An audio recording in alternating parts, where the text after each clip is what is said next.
Hello tout le monde, alors je vais mettre la lumière. Ouais, on est mieux quand même. Donc aujourd'hui je vous retrouve pour le bilan général de Nippocagne. Donc mercredi je vous ai fait la vidéo sur la dernière période. Et d'ailleurs je vous mets en barre d'infos toutes les vidéos de toutes les périodes où on a pour les futurs hippocagneux en prépa littéraire. Où on a plus des sentiments personnels. Là on va rester, bon, pas général parce que forcément c'est mon ressenti, mais sur des choses un peu plus factuelles. Mais en tout cas, si vous voulez voir un petit peu mes états d'âme tout au long de l'année, n'ayez pas peur, vous inquiétez pas, ça se passe très bien. Et voilà, je fais le pari fou de repartir pour une année, voilà. Mais tout se passe très bien, voilà, vous allez vous en sortir, vous allez y arriver. Et même si vous n'y arrivez pas, c'est pas bien grave, on est jeune, on a le droit de se tromper. Voilà. En tout cas, j'ai quelques trucs. D'abord, le premier, c'est plus... c'est mon ordi qu'on voit là. Voilà, c'est pour ça que je suis un peu... pour le premier, c'est plus personnel parce qu'on va parler un peu plus de ma prépa à moi. Voilà, que les prépas en général. Parce que moi, ma prépa est dans une ville moyenne, voilà, à Saint-Quentin, voilà, dans l'Aisne, voilà, dans les Hauts-de-France. C'est une prépa quand même de proximité. Vu que c'est pas une prépa parisienne, autant en prépa, il y a aussi à Amiens ou à Lille. Et il me semble à Compiègne aussi. Ouais, j'avais demandé aussi à Compiègne. C'est un peu celle qu'il y a dans le nord, quoi. Et donc moi j'ai parlé de la mienne à Saint-Quentin. Peut-être que vous faites partie de ceux qui iront, on sait jamais, peut-être qu'on se croisera l'année prochaine. C'est pour moi un grand point. Ouais. Je sais, après moi je n'ai pas les mêmes ambitions que d'autres personnes. Voilà, moi je suis plus dans le genre où on fait du mieux que je peux. Et tant que je valide mon année, tant mieux. Moi je ne vise pas l'excellence parce que je sais très bien que je l'ai visé longtemps et j'y arrivais certes, mais j'étais pas bien dans ma vie donc ça me servait à rien. Et en fait ce qui est vraiment... Donc moi je ne voulais pas aller en prépa parisienne, c'était pas du tout mon objectif, de toute façon j'aurais pas réussi. Donc concrètement faut être honnête avec soi-même, hein, voilà. Moi c'est pas du tout mon objectif, c'est qu'il y en a si, et donc bah tant mieux, écoutez, hein, voilà. Bien entendu que c'est génial et tout ça, mais c'est vrai que moi j'ai un avis plutôt différent de ça. Et tout c'est que moi ma prépa, même si j'en parle après, en fait moi un truc avant d'aller en prépa, et même que ce soit plusieurs années avant ou même l'année d'avant ou même j'avais déjà ma place, j'avais beaucoup d'a priori sur la prépa. Pas d'a priori mais on va dire des avis, où en fait je m'étais toujours dit jamais la prépa. En plus je me rappelle, j'avais un ami à moi qui voulait faire une prépa littéraire pour être prof d'histoire et j'étais en mode mais pourquoi faire une prépa? Pourquoi se compliquer la vie pour juste être prof? Bon voilà, okay. Voilà, on voit où j'en suis maintenant. Voilà. Et surtout je ne voulais pas aller en prépa parce que je ne voulais pas de compétition. Voilà, parce que moi je trouve que ça ne sert à rien. Voilà, ça ne fait que... Même si bon j'ai un peu pas changé d'avis sur ça, mais dans le sens un peu les gens et tout, voilà. Mais c'est vrai que ça c'est un facteur quand même qui est présent. Après je ne connais pas les autres prépas, je n'y suis pas. Donc je ne peux pas parler pour ça. Je sais qu'il y a Amocide qui a fait une vidéo sur les prépas. Elle est dans une prépa parisienne, il faut la mettre en barre d'infos. Et du coup on n'a pas eu tout le même fonctionnement. Ce qui est assez intéressant du coup de voir un peu comment ça se passe là-bas. Il y a aussi une vidéo de je crois les enfants passage ou non, je sais plus c'est quoi le nom, je sais plus c'est quoi le nom de la youtubeuse, mais je l'ai pas encore regardé. Pareil c'est sur la prépa, qui avait un avis beaucoup plus tranché en mode c'était vraiment nul. Donc voilà, après il faut un peu regarder un peu partout. Mais en fait dans la prépa, en tout cas, je trouve qu'il y a quand même une compétition qui s'installe au fur et à mesure. Mais elle est modérée et vraiment supportable. Voilà, il y a une bébête là. Parce que moi en tout cas j'ai décidé de ne pas y faire attention. Voilà, je fais ma vie, les autres font leur vie à eux. Si eux veulent être en compétition avec moi, bah grand bien leur face. Moi je m'en fous. Vraiment, il y a juste des fois où je trouvais qu'il y avait des choses qui étaient pas vraiment justes. Mais après, écoutez, si la vie était juste, on le saurait. Ouais, je vais peut-être me dépêcher un peu, ça fait déjà 4 minutes que je suis sur le même argument. Mais voilà, en tout cas, vraiment, la prépa de proximité, c'est vraiment un bon point parce qu'en fait, on a vraiment une proximité. Et je trouve en tout cas que ça a pas l'air d'être les prépas comme on peut entendre autre part. Après, je n'ai pas testé d'autres. Donc, je peux pas vous dire, mais en tout cas, voilà, moi, c'est un bon point, je trouve. Et je pense que ça déconstruit un peu des clichés qu'on peut avoir sur la prépa. Ensuite, alors un enrichissement culturel énorme, et je pense que le mot énorme n'est pas suffisant pour dire ce que ça apporte vraiment. Surtout cette année, du coup, on était sans programme, donc les profs pouvaient faire à peu près ce qu'ils voulaient, entre grosses guillemets. Et vraiment, mais je vous promets, c'est que tu ressors, alors bien sûr t'as la tête comme ça, mais j'ai appris tellement de choses, et surtout sur des sujets tellement amples, différents. Je me suis tellement enrichie personnellement. Je parlerai plus tard des lectures parce que il me semble que c'est ça. Voilà. Euh... Parce que c'est... Non, je parle plus. Non, c'est là que j'en parle. Voilà, là c'est un peu un dédicace entre guillemets à prof de français parce que voilà, je vous en ai parlé dans de cette lecture et vous avez dû voir mes yeux qui pétillaient de bonheur. Mais j'ai lu du coup avec le français 21 livres, il me semble que j'avais compté, c'est à peu près ça. Sur un an, bon c'est quand même assez conséquent, ça fait voilà. Bon après il y a du théâtre et de la poésie, donc voilà, donc ça se lit un peu plus rapidement que des romans. Mais bah, rien qu'une découverte, après je sais que certains ça n'a pas marché, mais Proust, ouais, je saoule même, surtout ma mère, c'est surtout avec elle j'en parle, je saoule ma mère avec ça, mais franchement, ça a été une révélation, mais comme je n'en ai jamais eu dans ma vie, vraiment, ça a été, mais voilà. Et même ça, en histoire, par exemple là, bah tiens, je vais vous parler, voilà. Je lisais hier John Green, Bienvenue dans l'Anthropocène. À un moment dedans, il parle de Giovanni Villani. Bon, clairement, je vous dis ce nom, ça vous dit rien. C'est tout à fait normal, hein. Franchement, c'est tout à fait normal. Mais en fait, moi, je le connaissais parce que c'est un grand... je n'ai plus le mot en tête. Un grand chroniqueur de la ville de Florence. Voilà, au Moyen-Âge. Voilà, il a écrit que sur Florence, donc c'est ça que souvent il a écrit beaucoup de choses sur cette ville. Donc en Italie médiévale, du coup on a beaucoup d'exemples de Florence parce que c'est là où on a le plus d'informations. Et donc ça, clairement, ça, mais on s'en fout, tu vois, c'est juste un mec comme ça. Mais du coup, vu que je le connaissais, bah c'est un peu tu vois, le truc de se dire voilà. Et comme je dis, dans des champs d'action tellement grands que c'est juste mais un bonheur absolu, je vous promets, moi qui adore, je suis curieuse, mais j'adore découvrir de nouvelles choses, vraiment c'est... Ouais, c'est en moi, bon, c'est peut-être un peu mon côté enfantin, tu vois, mais ça a été, mais sur le coup je m'en suis pas rendu compte, mais c'est là en fin d'année où je me dis, ouais, mais quand même, genre j'ai acquis des connaissances, je peux parler de choses que je n'aurais jamais cru parler, et donc c'est hyper intéressant, vraiment ça c'est vraiment un des grands points forts de la prépa, vraiment. Ensuite, une demande en travail forte mais qui nous fait repousser nos limites. Là je n'aurais qu'une seule chose à dire pour ceux qui ont vu mes vidéos, le mois de mars. Ce mois m'a traumatisé, vraiment ça. Mais je le dis, hein, mais traumatisé dans le sens où quand je l'ai vécu, j'étais au bout de ma vie. Vraiment, j'en pouvais plus. Je vous donne pas du tout envie d'y aller, mais vous inquiétez pas, après ça va être plus positif. J'étais vraiment au bout de ma vie, c'est-à-dire que c'était la première fois que je pleurais de stress. Pourtant, on sait que je suis une grande anxieuse, mais là, c'est la première fois. Et j'avais un ras-le-bol général, vraiment, où je voulais tout arrêter. Vraiment, d'ailleurs, le nombre de fois où dans l'année, je me suis dit, bah j'arrête tout. Voilà, j'arrête, je dis hop, je m'en vais. Heureusement, je l'ai pas fait. Heureusement. Mais là, la période de mars, ça a été... Voilà. Mais ça m'a fait repousser mes limites. Parce que du coup, au mois de mars, j'avais presque des contrôles tous les jours. J'avais une à deux colle par semaine. Des examens, des DST de 6 heures toutes les semaines. Un toutes les semaines. C'est beaucoup quand même. Désolée, j'arrive pas à trouver ma position. Bref. Et en plus, le dernier jour, c'était le DS d'histoire en plus d'Italie médiévale. Ouais, j'ai eu 13. Genre c'est la note auquel je suis le plus fière de mon année, vraiment, parce que un 13 en Italie médiévale, franchement, je n'aurais pas cru.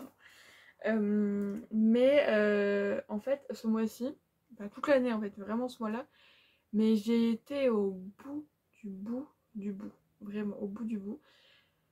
Et vous pouvez pas savoir, je crois que c'est la première fois de ma vie que j'étais fière de moi. Ce qui est un peu triste quand même, 19 ans d'existence, mais écoutez, c'est comme ça. J'étais vraiment fière de moi parce que oui, je repoussais mes limites. En fait, j'ai vraiment été au bout de ce que je pouvais donner. Comme j'ai dit, une semaine de contrôle en plus, mais on me voyait plus. Clairement, après, c'était les vacances, mais j'aurais dormi pendant 15 jours. C'est un peu ce qui s'est passé d'ailleurs, mais ouais. Mais vraiment, ça, en fait, ça te pousse jusqu'au bout. Mais après, t'es tellement fier de toi. Voilà, et cette année, avec du recul, parce que du coup, ça fait un mois que je suis en vacances, je me rends compte un petit peu de tout ça, de tout ce que j'ai fait. Et tu te dis, ouais, quand même, tout ce que t'as accompli, c'est ouf. Ensuite, un entraînement à l'oral qui est non négligeable, vu qu'on a ce qu'on appelle les calls, donc c'est des oraux de 30 minutes. Donc on a souvent 10-15 minutes de toi qui parle, tu fais ton truc, 10 minutes de questions et 5 minutes de retour. Donc c'est des choses qui arrivent très régulièrement, on a souvent à peu près... C'est rare qu'on n'ait pas une semaine où il n'y a pas une colle. Voilà, c'est quand même assez rare. Vu qu'on en a, en tout cas en première année, 3 par matière dans l'année, je crois. Et en fait, souvent, les profs te donnent les créneaux, en fait, tous en même temps. Du coup, t'as tout qui se retrouve en même temps. Voilà, donc c'est un peu... C'est vrai qu'au mois de mars, c'était très compliqué parce qu'en fait, les profs ont vraiment prévenu au dernier moment. Et du coup, ça a été un peu compliqué de jongler avec nos plannings. Mais vraiment, moi, je suis quelqu'un qui est pas à l'aise à l'oral, voilà. Mais en fait, cette année, je vais me foutre un coup de pied au cul pour comment dire, pour faire les oraux, hein, concrètement. Mon premier oral, c'était un oral en groupe à 2 de géo. On avait fait un hors-sujet, on a quand même eu 13, mais on a fait un hors-sujet quand même. Et mon deuxième, c'était un oral de grec. Vraiment, j'ai commencé par les deux pires, je crois. Vraiment, ça a été compliqué. Mais en fait, au fur et à mesure de l'année, j'ai pris une confiance, voilà, parce que à force d'entraîner, du coup, je sais pas combien j'en ai fait cette année, mais pas mal, franchement. Je pense, voilà, ça se compte, du coup, je pense en 30, je pense, à peu près, si je fais qu'on a 10 matières. Je sais pas combien on a de matières, c'est à peu près ça. Donc, voilà, ça te pousse à t'entraîner à l'oral, mais du coup, tu prends une aisance à l'oral, bien sûr. Alors, j'y vais pas non plus les mains dans les poches et tout, je suis pas tellement contente non plus. Mais ça permet aussi de vaincre un peu ma timidité. Ouais, je suis un peu moins timide, parce qu'en fait, cette année, je me suis vraiment confrontée à mes peurs. Vraiment, alors là, j'étais... Voilà, mais ça fait du bien, voilà, de se confronter un peu à tout ça. Et donc, ça, pour les grands angoissés des oraux, ouais, du coup, moi, j'en ai eu très peu dans ma scolarité quand tu regardes. Vous allez voir que ça va faire tout ça, vous inquiétez pas, tout va bien et ça va bien se passer. Ensuite, un accomplissement et une évolution personnelle. Vraiment, ça rejoint un peu ce que je viens de dire. En fait, je suis pas du tout, parce qu'on n'a pas passé le tout, mais je ne suis pas exactement la même personne que j'étais à la rentrée. Voilà, comme à la rentrée, je n'étais pas la même personne que j'étais en partant de terminale. Voilà, mais là, le changement est vraiment, mais voilà, c'est-à-dire quand je suis rentrée en prépa, j'étais une enfant, et je ressors, je suis limite adulte. Voilà, ça va peut-être paraître un peu exagéré ce que je dis, mais c'est vraiment ce que je ressens parce que j'ai pris l'autonomie. Même si j'étais à 30 minutes de chez moi, que j'en ai chez moi tous les soirs chez mes parents, et que ça va encore faire pendant un an, voilà. Alors, je ne pars pas tout de suite, encore un an. Malgré ça, en fait, du coup, la journée, en soi, je partais pendant 12 heures, j'ai bien me démerder toute seule hein, là-bas. Je veux dire, au bout d'un moment, bon, après, je passais beaucoup de temps en cours quand même. Mais j'ai pris une autonomie qui est quand même très forte et je suis vraiment contente de ça. Je suis fière de la personne que je suis devenue et j'ai eu beaucoup de déceptions qui n'ont pas forcément de rapport avec la prépa. En même temps, si aussi, ça a permis parce que je vous montre plein de bon côté, je vous parle quelques points négatifs quand même, il y en a quand même. Voilà, ce n'est pas le monde parfait. En fait, je me suis quand même endurcie parce que c'est vrai que j'ai eu des fois des remarques de professeurs qui m'ont quand même voilà, parce que même s'ils sont très bienveillants, il y a une équipe éducative à Saint-Quentin qui est géniale, qui est à l'écoute, voilà, qui a pas de soucis avec ça, vraiment ils sont vraiment nickel. C'est des profs passionnés, génial, mais il y a des fois où il y a un moment, en fait ils se remettent un peu les choses en place. Et des fois ça fait un peu mal quoi, voilà, mais ça fait vers le mieux en fait, vraiment. Donc j'ai vraiment évolué grâce à mes études et je suis vraiment contente parce que comme je vous dis, j'ai pris confiance, j'affirme plus mon caractère, je m'affirme plus, Voilà, et surtout j'ai fait plein de nouvelles choses et donc qui ont permis mon accomplissement. Voilà, on va essayer d'aller un peu plus vite maintenant. Donc j'ai mis idéal pour les littéraires passionnés permettant de grandir et d'évoluer dans un environnement propice à l'accomplissement. Donc là on est voilà. C'est un peu le résumé, même si point un peu négatif et que c'est un peu dommage, c'est qu'en fait on est en prépa littéraire, donc on est logiquement, même si ça s'est avéré que pas vraiment, mais logiquement des fans de livres, voilà, on est censé passer nos journées dans les livres, non pas ça, mais voilà. Et en fait cette année, j'ai pas eu vraiment le temps pour des lectures personnelles, et même je vous parle pas forcément de lecture genre contemporaine, un peu comme ce que je peux lire, que je disais avant, même pour les classiques, parce que du coup ma pile à lire de classiques s'est agrandie inexorablement. C'était j'aurais même pas le temps de tout lire, ça c'est obligé, tu vois. J'essaye de lire un peu, voilà, de casser un peu de temps pour me faire un peu de culture. Mais c'est vrai, c'est qu'il y a tellement de boulot que en fait les profs nous font des recommandations de livres et on n'a pas le temps de les lire. En fait, à part les lectures obligatoires pour les cours, bah t'as pas le temps de grand chose en fait. Donc là c'est un peu frustrant je trouve. Parce que là tu travailles pour la prépa mais t'as un peu de mal à travailler pour d'autres choses à côté, tu vois, un peu, ou d'enrichir ta culture, c'est un peu plus compliqué. À moins de ne pas dormir, mais vous serez très fatigué, vous allez beaucoup dormir, je vous dis. Voilà. Mais en tout cas, c'est vrai, voilà, c'est vraiment. Cette phrase résume tout, je trouve. Voilà, donc idéal pour les littéraires passionnés permettant de grandir et d'évoluer dans un environnement propice à l'accomplissement. Je suis très bien ma phrase, tiens, voilà. Et ensuite, on va passer à quelques points négatifs. Voilà, entre grosses guillemets. J'ai cherché, hein. Franchement, je vous dis, j'ai un peu cherché quand même. Les points positifs sont venus tout seuls, mais les points négatifs, j'ai dit, bon, j'ai quand même en trop. Je vais mettre un petit peu pour montrer que c'est pas non plus mon début bisounours, parce que ça va être un peu compliqué. Donc j'ai mis justement le fait de nous pousser au bout de nos limites, c'est bien, mais en même temps ça peut nous amener à des périodes de doute de soi ou de tristesse. Après c'est peut-être mon hypersensibilité qui parle. Mais étant donné que j'ai pu voir que chaque personne de la classe a ressenti ces moments-là, voilà, on s'est tous vus à peu près pas au même moment, soit ça s'enchaînait un peu, c'était pas en même temps, mais soit ça s'enchaînait un petit peu. J'étais dans mon groupe d'amis, c'était un peu chacun son tour, voilà. Ça peut être compliqué, voilà. Voilà, quand moi j'ai eu une période pas facile, notamment pour le grec, où en fait j'avais mes fiches de révision, je les avais dans les mains, et je pleurais. Voilà. Alors vraiment, c'est. Bon, j'ai été parler à mon prof, on a désamorcé la situation, et tout s'est bien passé. Maintenant ça se passe très bien. Les profs, je le refais encore l'année prochaine. Je suis un peu folle, mais écoutez. Voilà. Non, mais ouais, pas de soucis. Voilà, ça va être compliqué. J'ai beaucoup pleuré cette année. Mais voilà, quand on est bien entouré, ça dure du longtemps. Et surtout, je sais que, après, moi, comme je vous dis, je parle de ma prépa, mais en tout cas, moi, mes profs, je savais très bien que s'il fallait. Voilà, je demandais, voilà, j'allais discuter, et ils me rassuraient. Et voilà. Puis des fois, des petites phrases qui peuvent te dire que à ce moment-là, ils savent pas que tu vas pas bien, mais ils te sortent voilà, une petite appréciation et ça te met baume au cœur. Et ouais, ça va mieux. Du coup, une compète qui s'installe malgré tout, bah, il y en a toujours une, malheureusement. Ça dépend si vous aimez ça ou pas. Moi je trouve que ça peut stimuler un peu, mais je trouve qu'il y a des mauvais côtés, tu vois, quand il y a des gens des gens de la classe qui demandent les notes de tout le monde et puis qui du coup se comparent à eux et ne t'aiment pas juste parce que tu as des meilleures notes qu'eux.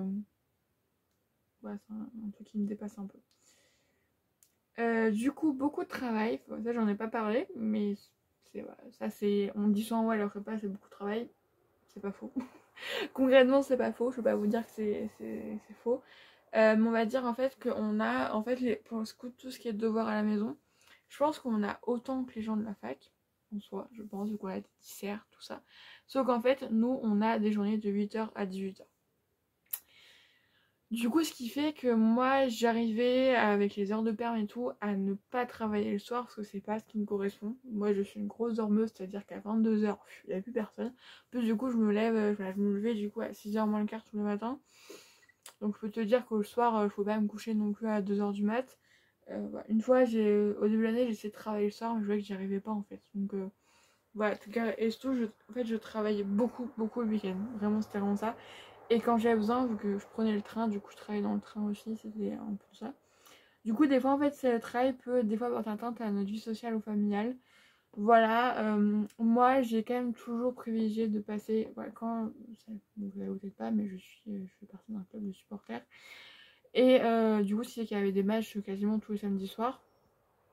Et en plus, il y avait soirée après. Donc, samedi soir, je me couchais très tard, souvent. Voilà, ou très tôt le matin, ça dépend de quel point de vue on prend. Mais en fait, je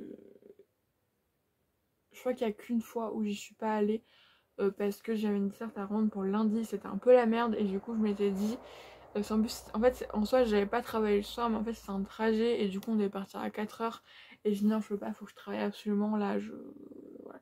Je vois que c'est la seule fois vraiment. Et en plus, après, j'étais trop triste. Donc, franchement, alors que j'aurais pu très bien faire le lendemain, m'avait une desserte, mais pas grave. Mais du coup, un conseil dans ce truc un peu négatif, mais bon. Après, on y arrive, vraiment, moi j'y arrive. Après, comme je dis, moi je ne vise pas l'excellence, donc peut-être c'est pour ça que j'y arrive. Après, vu que l'année prochaine, j'aimerais avoir la meilleure note possible au concours. Ça, j'ai changé aussi en cours d'année, mais donc forcément, bah, j'étais à voir, on fera un bilan. Enfin, de toute façon, l'année prochaine, il y aura encore des bilans à chaque période, et il y aura aussi un bilan général, du coup, de la Cagne, voilà, et on verra après. De toute façon, je pense que j'ai commencé ça pendant toutes mes études, voilà, de vous faire des petits points, parce que je pense que c'est intéressant, et ça me permet de faire un peu un journal de bord, et dans quelques années, genre, re-regarder ces vidéos, et ça me fera sourire, ou pleurer, je sais pas, voilà. Mais du coup, je vous conseille quand même de prendre du temps pour vous et faire des pauses. Je sais que c'est compliqué et là, je sais comme là, oui aussi, il y a les devoirs en été. Je vous lis, voilà, au cas où. Voilà, Sachez aussi que par contre, les livres, là, les conseils de livres à lire avant d'entrer en prépa, j'en ai lu aucun. Et ça s'est très bien passé. Vous inquiétez pas, vraiment, il n'y a pas de souci avec ça. Vraiment, j'en ai pas lu. Non, j'en ai pas lu du tout. Et tout s'est très bien passé, il n'y a pas de soucis. Franchement, profitez de votre été avant la prépa. Lézardez au soleil, bronzez, dormez, allez à la piscine, je sais pas, faites ce que vous voulez. Mais vous vous inquiétez pas avec ça, vraiment profitez, vraiment, pendant 2 mois, reposez-vous. Et, voilà. Et du coup, quand même prendre des pauses pour ne pas craquer. Voilà, des fois c'est compliqué parce qu'on a un peu la culpabilité, la voix dans la tête. Ouais, il faudrait que tu travailles, là, c'est pas possible. Mais bah, faut sortir un peu. Bon, pas trop non plus, parce que bon, si vous vous reposez et qu'au final, bah, vous êtes stressé et tout, bah, ça sert à rien, tu vois, vous avez pas passé un bon moment. Mais ouais, des fois, faut savoir, hop, on ferme l'ordi, on ferme le cahier et on y va, quoi. Et du coup, ouais, là, en fait, ce que là, j'ai utilisé là en publiant le bilan de la dernière période, et je voulais le mettre en titre, mais je me suis rendu compte que ouais, ça correspondait plus à cette vidéo. C'est qu'en fait, c'est que après cette première année de prépa, tout au long de l'année, mais en fait je me suis rendu compte que j'étais parfaitement là où je devrais être et que je suis très contente et très fière de moi d'avoir choisi le bon chemin. Voilà, parce que la prépa pour moi, comme je vous dis, ça n'a pas été inné, c'est pas quelque chose qui était dans mes plans à la base, et au final j'ai jamais été aussi accomplie et aussi heureuse dans mes études. Voilà, j'ai jamais été aussi bien, j'ai fait des rencontres tellement belles, un accomplissement personnel, j'ai évolué dans le bien. Et je me sens vraiment à ma place et ça fait vraiment du bien. Je peux vous dire que c'est... Et donc je vous le souhaite forcément. Bah, si vous voulez vous diriger vers la prépa littéraire, bah, je vous le souhaite vraiment. En tout cas, moi je vous fais des bisous. Profitez quand même de vos vacances d'été. Moi du coup, je profite tout en travaillant. Je vous fais des gros bisous et je vous dis du coup à mercredi.